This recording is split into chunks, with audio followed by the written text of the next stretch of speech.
All right, I appreciate everybody being here. It's good to be back on campus, and we actually get to coach our own players here. So this is it's an exciting time for us. First, condolences. Philip Marshall, I've met him twice, and obviously was a staple in the Auburn community and certainly the journalism community. Here, every story you hear is he did it the right way for a really long time. So condolences to his family, prayers with them, and then National Girls and Women's Sports Day today. We'll put a piece out on it today, but we've got some incredible women that work here, powerful, strong, in some key roles that we count on to keep this operation going. So he's got a daughter, and certainly have a ton of respect for what they do. So kind of a cool day that we are honoring. I know everybody's here to hear about our one signee today. A big time punter. We had to go international there, but obviously signed at 7 a.m. His local time, which ended up for us being yesterday, but added a punter from Melbourne, and I'm excited about him. You know, obviously we've got one here that's going into a senior year, so to have a guy here that can learn under him, and certainly important. Don't talk about it a whole lot, but important for us to get a guy that we can bring and develop. Big kid, huge leg, really neat young guy that we're really excited about. And then we got 40 new guys here. It was an interesting process coming in and one evaluating after getting through the retention process, and that was an interesting process. I joked a lot with Taylor, I joked with our AD, joked with our staff, like, man, if there was a documentary crew in here, man, somebody could make a ton of money. And then I actually proposed that we do that to make a ton of money, and I was informed that the SEC already has a contract for that, so at some point maybe that'll happen, but it was a fascinating month and a half there, from the retention side to making decisions to the pre-portal to the portal. We brought in 40 guys, and more so than talking about anybody that's not here, the 40 that we brought, where those guys are anywhere from a week to 3 weeks into training. Got a chance to actually be here and be around them here over the last couple of weeks, and I would tell you, collectively as a group, at least up until this point, we brought the right guys in, and that was more than anything for us.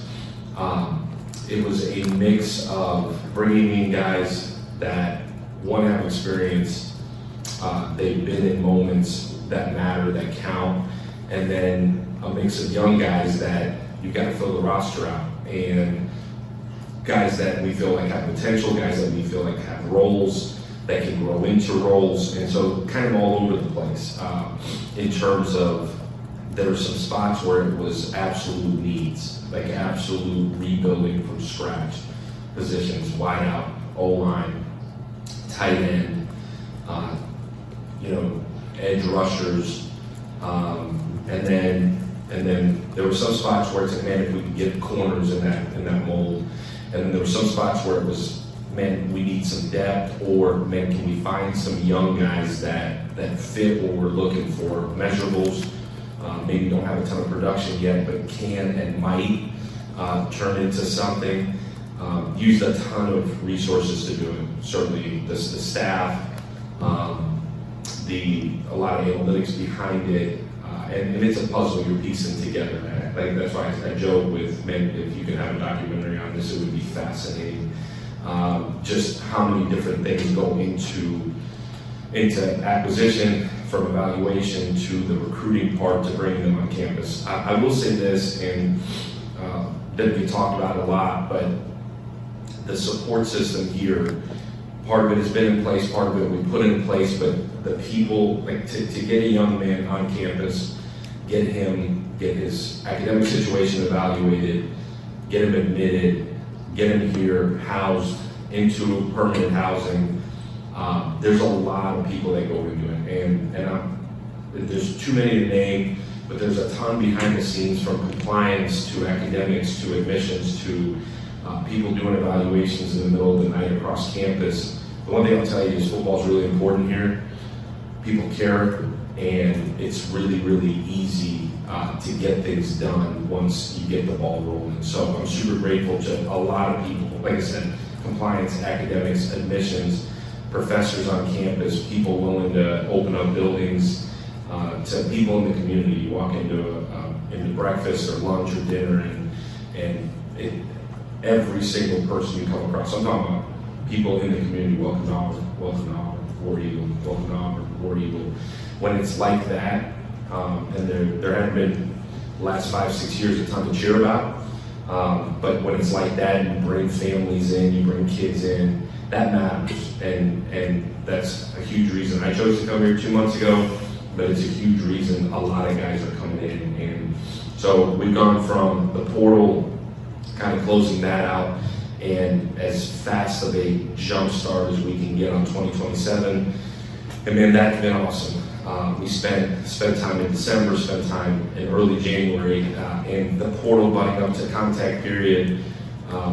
You could talk about the ways to improve it, and I'm sure a question will come up on it, but there were days where I was somewhere flying back for a dinner, somewhere flying back to a dinner, driving back to a dinner, the back and forth, but we were able to get out and see a ton of 27s in this region, some nationally, and get into some fights that I didn't know if we could get into, but we have.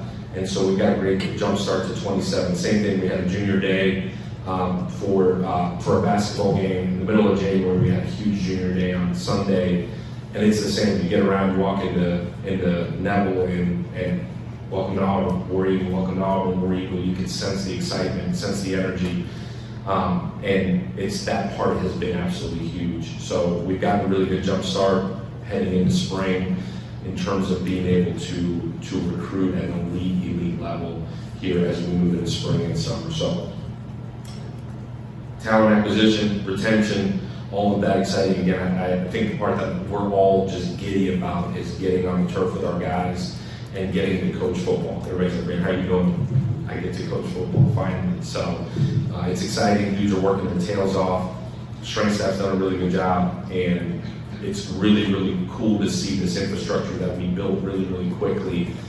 Everything from accountability to discipline to the strength to the speed, all of it, every foundational level of the program being laid. And so we're going to do everything we can to give ourselves a chance to have the best spring we can, and that's the only thing that matters right now, is getting into spring football as healthy, strong, well-educated as imaginably possible to go have an elite spring and get ourselves ready for summer.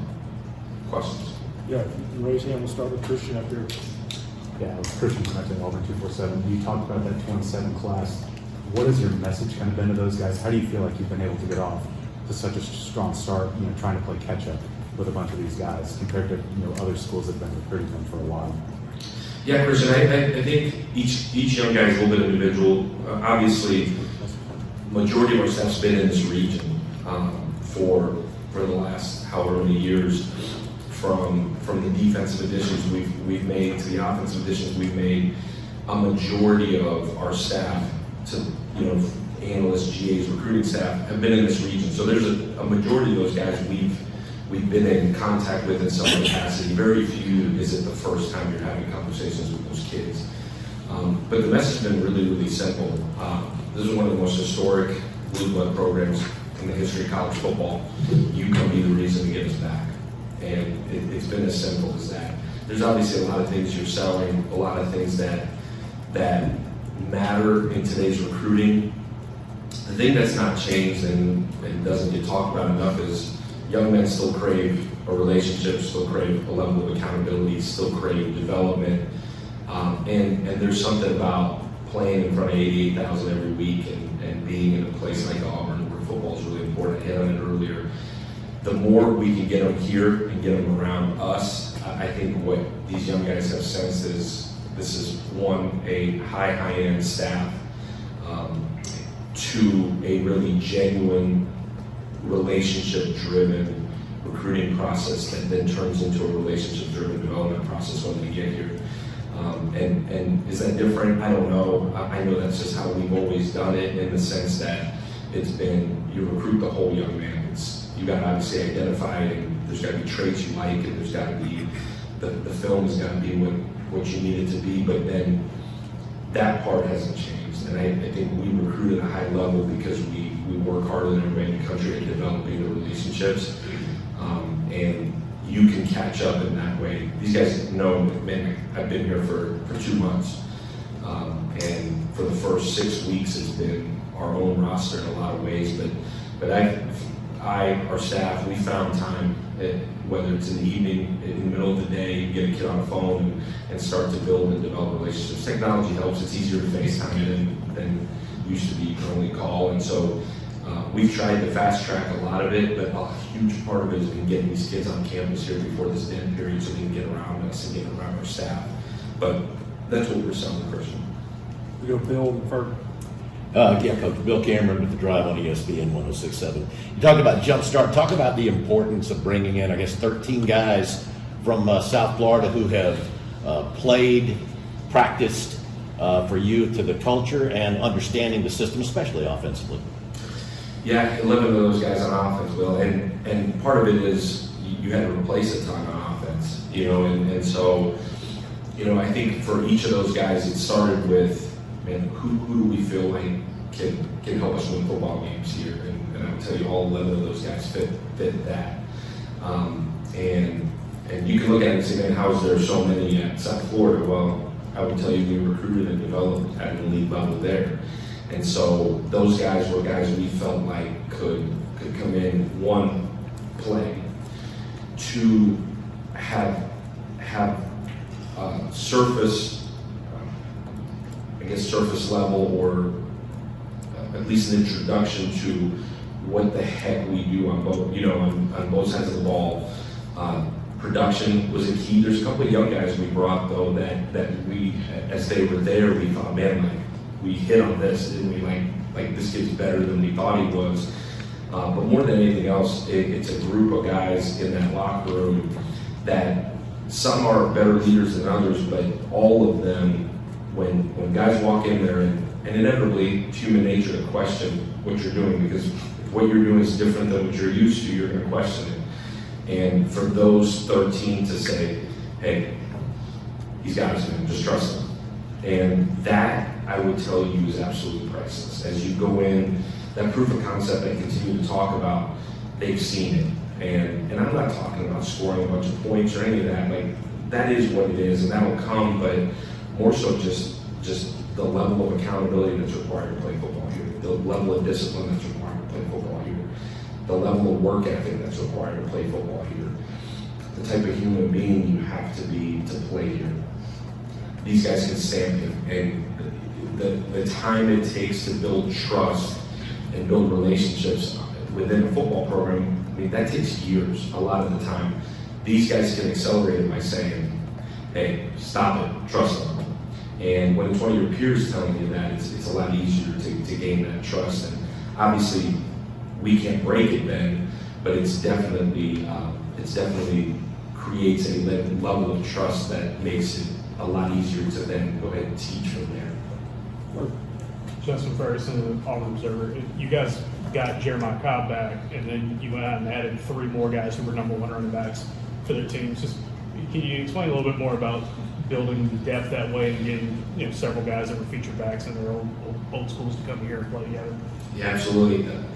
That's a spot that you need. You had a guy, Jeremiah, who had a phenomenal year a year ago. It's a spot you got to have multiple guys that can do it. We're going to run the heck out of the ball. We've done it for as long as I've been a head coach and coordinator. That's where it all starts offensively for us. You got to be able to run the football, and I don't care what league you're in. You need backs that can run the ball. The experience piece helps you in so many ways. That position, there's so much that goes into it. The pass protection part, you can't. The time on task and the reps, in-game reps, speed of the game reps, you can't substitute. And the pass protection part is such a huge part of playing running back. You're a huge part of protecting the entire franchise every single time you decide to throw the football. So that's where the the production that we were searching for came in. And guys, there's 3 guys that came in from 3 different places, 3 different styles of play. That was the other thing that we were looking for. We were looking for different types of backs than what we have here.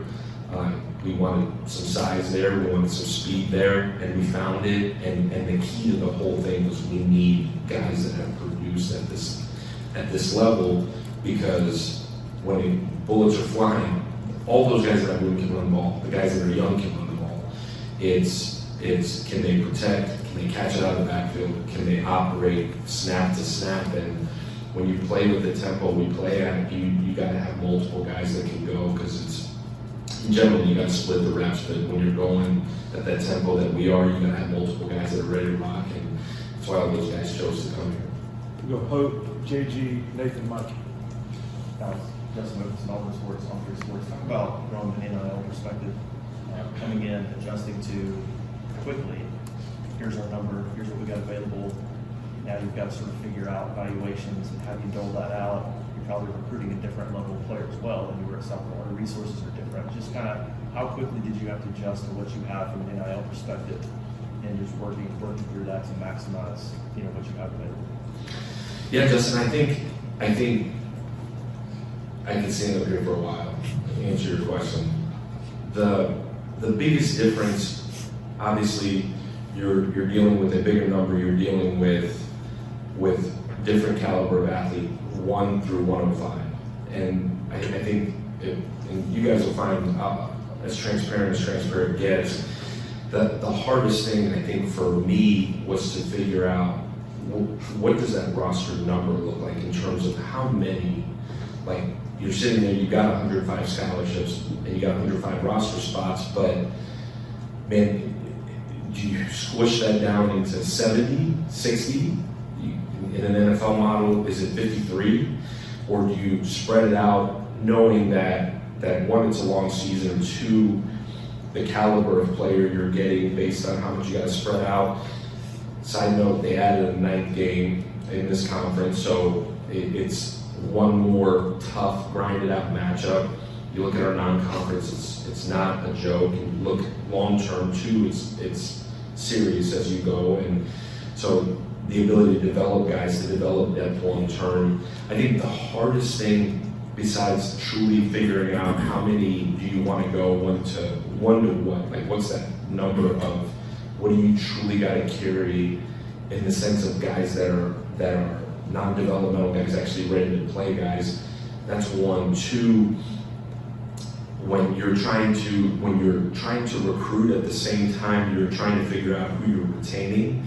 That's the part that I think the juggling act there, those first couple of weeks of the portal being open. I think if you know, man, these are the guys that are going to be here. And there were some guys we made decisions on quickly. There were some guys that said quickly, man, I'm here, I'm all in. And then there's some guys that are trying to figure it out. And respectfully, I get it. I really do get it. And here's this new guy comes in, everything is flipped upside down. And do I want to be a part of it? And we didn't play the bowl game, so those guys were gone a week and a half into me being here. So a lot of those conversations, I met with everybody initially, and then those conversations were ongoing. And so there were certain points where you're like, dude, are you going to be here or not? I'm good, just tell me. So I know if I gotta go get another guy. That's why I made the joke about it. If you were gonna film a documentary, this would be a fascinating one. Because that's the balancing act, and you're keeping guys warm, they're taking other visits, like there's so many things that are going on at the same time. And they're things everybody's dealing with. I think when you're in year 1, it's even harder, just because there's the retention part of it is so up in the air, I guess would be how you would quantify that. And then the no bowl game too. Like we were playing a bowl game, you'd have them around at least another couple of weeks to where you're constantly around and those relationships are being built, and then you can get to a final answer quicker. But I would say those are the 2 hardest things. It's truly the size, and then who's staying and who's not, so that you know who you got to replace. Because I think the figuring out who you want to recruit is probably the easiest part. Once you can look at film and see production and do digging, do research, try to put a profile of who the young man is. And I would tell you, and I don't have an exact number in front of me, but I would tell you about 75% of the kids we signed, there was a previous relationship, and like a real previous relationship where when you made that call, you knew who you were talking to, they knew who they were talking to, they knew the background of which you were coming with. It's that 25% where you don't have a relationship and you're like, man, I like the film, my digging, research tells me he's a good human, injuries, all of that, like, what's up, man? Alex Golesh from Auburn. You know, it's like, what's up? And you start there, those are the hard ones, but that process, I think, is the easiest part. It's the roster piece, who's saying who's going, and the size of what you want to invest, knowing what you have financially, on top of then working like crazy to get that number to grow as fast as you can. Jay? Hey, Alex, JG with Auburn Sports, on 3 Sports. First of all, I think you got a great idea on documentary. I guess the SEC has enough money, so don't worry about it. My question is about Byron. Do you feel like you got to protect them from some of the expectations? They're going to be crazy when you start getting closer to the season. I think a lot of people put the Superman cape on him already. Kind of how are you planning to deal with that? I know he's played at a very high level, but still. It's an awesome question. I think anybody dealing with any sort of expectations, I think experience is what you bank on, that you've been there, done that, played in big moments, executed in big moments. I think having real confidence is what guards you for being unprepared for the expectations. And I think the only way you can have real confidence is if your process, your preparation was elite. That's where your confidence rests. Byron has been in these moments in a lot of ways, and has had success in big time moments, and then has also failed in some big time moments that he's been able to grow from. But those are all things you talk through, you go back to previous experience, and you build confidence. That position, really any position, but that position there, like you can't fake the confidence because there's split second decisions you're making. But that's a young man that chased this opportunity in the sense that he wanted to play on the biggest stage, knowing that he's an NFL player that felt like he needed one more year at the highest level to get to where he wanted to go in terms of draft stock. And for him, he knows he'll be prepared for the moment. Anybody that spent a day with him here since he's been here will tell you, man, he's going to be ready for that moment. And that's where his confidence will be at in himself, knowing that he's worked maybe as hard as anybody in the country. Nathan and Mike. Yeah, it's Nathan King, Auburn Cover. Can you talk about your confidence level heading into spring with an offensive staff you are so familiar with, and putting together a playbook, putting together your offensive scheme and installing that, knowing that you've known so many of these guys on your offensive staff for so long, including your play caller? Yeah, and I would tell you, offensively, it's our scheme. And I say that going to correct you in the sense that I think the reason why we've had success offensively over the years, and this goes back to Iowa State with Joel, is it has been a collective effort. I got a lot of credit for things I've done. Joel's gotten credit for things he's done. I'm telling you, it is as collective effort as I've ever been a part of. You add a guy like Larry Scott, who's been a play caller in this conference. You add a guy like Larry Porter, who's been a head coach, who's been in this league, who's been here.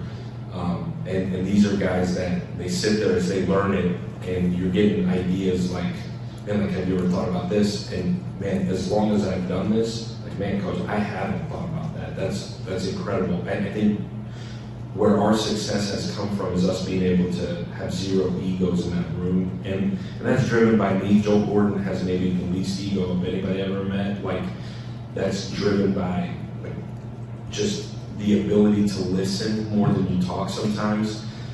Cody Burns added so much a year ago to us down in South Florida, just from his experience being in the NFL for a couple of years.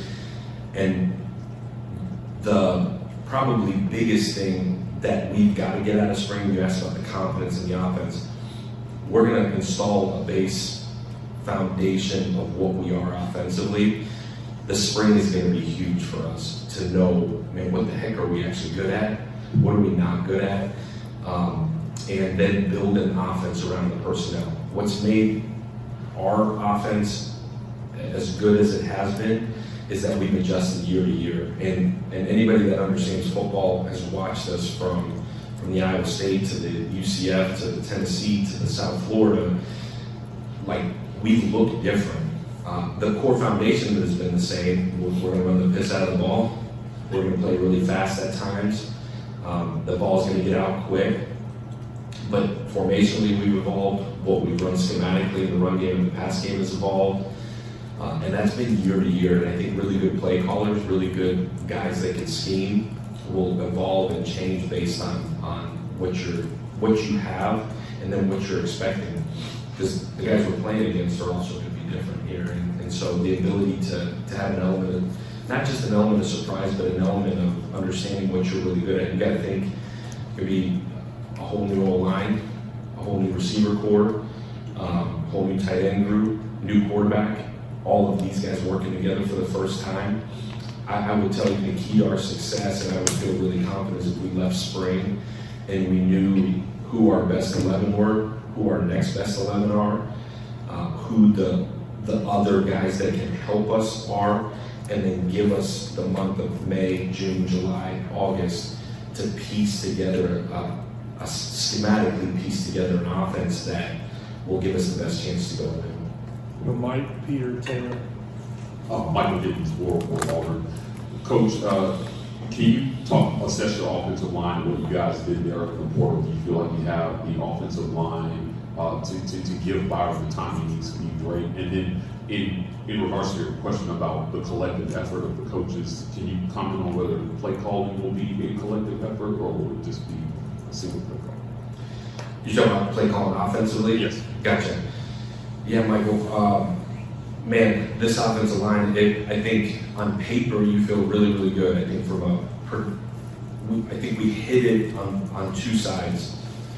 We had to go get immediate production with guys that have played at a high level, and you're talking about tackles, interior, like all of it, just purely what you lose to the draft, what you lose to the portal, some decisions we made to let some guys go to create some space and honestly some money to be able to allocate it differently. I would tell you what we brought in and what we decided to retain here. You feel really good top to bottom. We've got 17 scholarship guys that the top end of it in terms of production, you feel like you're going to have 9 guys that have played a ton of football that are ready to rock and roll. I think the key is going to be which of the guys that haven't played a ton yet take a giant step in order to be able to have the depth that we need. And we're going into it, and I can tell you, maybe in your mind you feel like you know who's going to start, but I'm 100% convinced it ain't going to look like that. And so there's a bunch of hungry guys. What's incredible, Michael, when you go into a situation like this is, there's 17 guys, you got 3 walk-ons in there, so there's 20 guys in there that think they all have a chance to start. And I would tell you right now, I would agree with all of them that they all do have a chance to start. They all have a chance to earn playing time. When it's like that and you know, man, like listen, these jobs are wide open. Go take it. The level of competition is going to be incredible, like incredible. And they're working that way in the weight room. There's a bunch of guys that think, man, I'm the guy. And when it's that way, you got a chance to be really good. To tell you, man, I know we're going to be elite in certain spots, man, I'd be lying to you. I can tell you I've prayed a lot about it, and I'm going to continue to pray. If there's one position I'm praying about, it's the O-line. So if anybody wants to join me, have at it. But there's praying about it, and then there's going to work, and I can tell you, Coach Hood and PD and Mike and those guys have worked incredibly hard to put that group together. And then, man, I'll be excited to get on the grass with those guys that we can start to not just evaluate, but develop that group. That's one position that'll drastically, physically and mentally change from today to when we line up in September. Every day for those guys, the ability to play the way we play, every day for those guys is absolutely critical, and every part of what they do to be able to. The hope is you have 10 guys going into fall that you feel really good about. We have a single play caller. Play caller, yeah, Joe Gordon, it calls the plays on game day. And I go back to the way we play. It's really hard to interject sometimes in the middle of it. I have been known to interject a lot at times, but it is truly a collective effort. You get done in between the drives, and it is everybody talking. Again, part of what's made us really, really good is that there's no egos. Everybody has a voice. Sometimes that voice is coming from one of the young coaches, and it's like, hey, I'm going to speak up here. I think we should do this, and it's as good of an idea as we've had. And so it is truly a collective effort. I would tell you that entire offense is super, super involved in between drives. If somebody has an idea, in between, guys will speak up. We have a really good rhythm and a really good system. We got to get Larry Scott and Larry Porter in the fold in terms of feeling comfortable enough to speak up in it. And they certainly will. Those guys are pros and vets that have done it for a long time. But everybody knows they've got a voice in them. They can speak up. I certainly do speak up when I feel like I've got something that's really good. You can ask Joel, but my hit percentage on scoring touchdowns when I speak up is up there. Go Peter Taylor, and we're finished. Peter Rauderkus from AL.com. The 5 tight end transfers come in. I guess what's your vision for that group in this offense? And what do you see in the incoming group that's coming in? Yeah, the tight end spot is so critical for us offensively, simply in the ability to create matchup issues, formation variation, and being able to be multiple. We talk about changing year to year, finding the best 11 and then the next best 11. We've been at our best when we've been able to play in some heavier sets. I think in this conference, especially with the way the D-lines are, man, you've got to be able to equalize edges and you've got to be able to create some formation variation, make people think. Everybody talks about how good players there are in this conference. My 2 years in it, I would tell you the coaching matches that as well. It's the elite of the elite. The more variation you can have, the better. And the tight ends allow you to create that variation. As you look at that group that we took, production again talks very similar to this running back group. It's production. It's the ability to be really, really multiple with what those guys can do, meaning they can play in the box, they can play out of the box, they can play in the backfield. You were trying to find high production, high physicality, but guys that can do things with the ball in their hands as well. And you don't want a bunch of guys that are the same in that room. And as you look at those guys, they're all a little bit different. They have a little bit of a different skill set. As a play caller, it allows you to be really, really multiple based on who's in there. That's what we went on and had to go after. Last one, Taylor. Taylor Barn. When you're talking to high school prospects, how do you manage those conversations with guys who are eager to come in and contribute early while emphasizing the importance of patience and giving yourself time to develop? Yeah, Taylor, I would tell you, there's so much more that goes into that. Because I think going back to the NIL question earlier, it's what are you willing to invest and wait, and there's so many positions where guys at a high level can come in and play right away, and then there's certain spots that are developmental spots, and then you're trying to gauge how long are you willing to wait, and that's that portal versus high school question. I would tell you our stance on it has always been to be really, really honest, and show a depth chart, show where you feel like, man, this is where you can be if you're at your best. I do think guys are realistic in the sense that you're coming into the best league in college football. Like, you got to be physically, mentally ready to go get it. And certain spots are easier. Obviously, the skill spots are easier because there's less of a developmental, physical element to it. Not that there's not a physical element, but less of that to play in the trenches in this conference. As a young guy, you got to be special and elite, like a one-on-one type. And if that's the case, then you got to be ready to make that investment. If you're ready to make that investment, that's who's playing. And I think it's probably the biggest thing that's changed is there's an investment that goes, financial investment that goes with the caliber as well, and you're trying to constantly gauge if they're not going to be ready, am I ready to make that investment? I would tell you, you're working through that constantly, but there's guys that you're watching and you're like, man, like that's a day one ready to go play guy. But again, so much goes into that from a mental side, from a true physical development side, the ability, and when I say mental side, the ability to learn it, to be able to go play fast. But I think the ultimate answer to your question is you got to be really honest with the guys. Here's where I see it, because I think the one thing that hasn't changed is the transparency has to be real, because as soon as these guys realize that, man, this guy's full of it, and you're not going to get the next one there. And so you're just as transparent as you can, and you try to be as accurate with your evaluations as you can, and I think that's stuff you get better as you go. I feel really confident in our scouting department, and then certainly our position coaches and myself in trying to project that. But there's also an element where, like, man, I can't take him right now for whatever reason in college football right now. Maybe I'll go take him next year. So building those relationships throughout, no matter if you're going to be in it or not, to be able to be in it later on down the road. Thank you, Coach. Thank you guys. Where are you?